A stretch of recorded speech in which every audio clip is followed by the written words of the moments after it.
G'day guys, and today I'm going to do another Cisco practice, a lot of practice questions, and today we're going to do port security. Let's get stuck into it. Welcome if it's your first time here, and feel free to subscribe for more videos. 410, what Cisco switch feature will allow you to control which systems can connect to a port on the switch? So it's got VTP, port security, VLANs, STP. So VLANs is sort of a segregation of a network, spanning tree protocol. They've got VTP, so the answer is port security. B. 411, what option allows you to configure a static MAC address on the switch by using the MAC of a connected system? We've got static, dynamic, sticky, and use MAC. This simply is a matter of knowing the syntax. The answer for this one's C, sticky. 412, why would a network administrator configure port security on the switch? So we got filter packets by layer 3 addresses, translate private addresses to public addresses, to prevent loops on the network, prevent unauthorized access on the network. Okay, so it doesn't really have much to do with filtering packets. Translating private addresses to public addresses is through NAT. Network loops are through spanning tree protocols. That leaves us with D. To prevent unauthorized access to the network. A common security practice is only have the ports active that need to be active. That goes sort of with any IT security.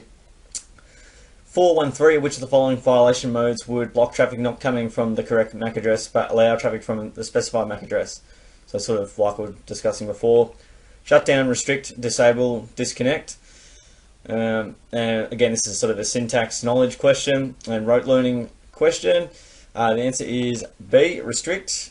So restricting only having the address that you want to talk to kind of thing available, as opposed to sort of having an allow and then blocking from there. 414, which of the following actions disables the port when an address violation occurs? Disable, shut down, disconnect, restrict. If you've been watching the last few videos, whenever you want to disable a port, you put in shut down. So the answer there is B. 415, what command was used to create the output displayed in the figure below? So we got some information there about ports. So again, this one will be more so knowing the syntax and then knowing the answer.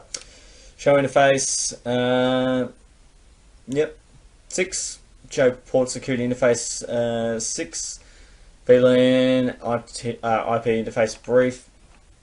So if we have a look, show interface F06 normally has more information than that, or will be displayed in a different manner. Show VLAN, that's got 2 descriptive information. I have VLAN information. IP interface brief is normally a fair bit of information, so that leaves us with B. Show port security interface F06. Up to 416, what mode must you place the interface into before you are able to configure port security on the interface? So we've got access, trunk, dynamic, workstation. It is access. You need to configure access first before, where are we? Yep, to configure the port security, access is obviously the first point of call there. 417, you are having trouble with the system connecting to port 5 on the switch. You want to see if the port has been configured for port security. What command would you use? We've got show MAC address table, show VLAN, show port security interface F05, show running config. Show running config gives the configuration that the router uses, so it won't have that. VLAN won't have that. MAC address table, and there's MAC address information there. So that leaves us with C, and it looks common sense as well. Show port security interface for that.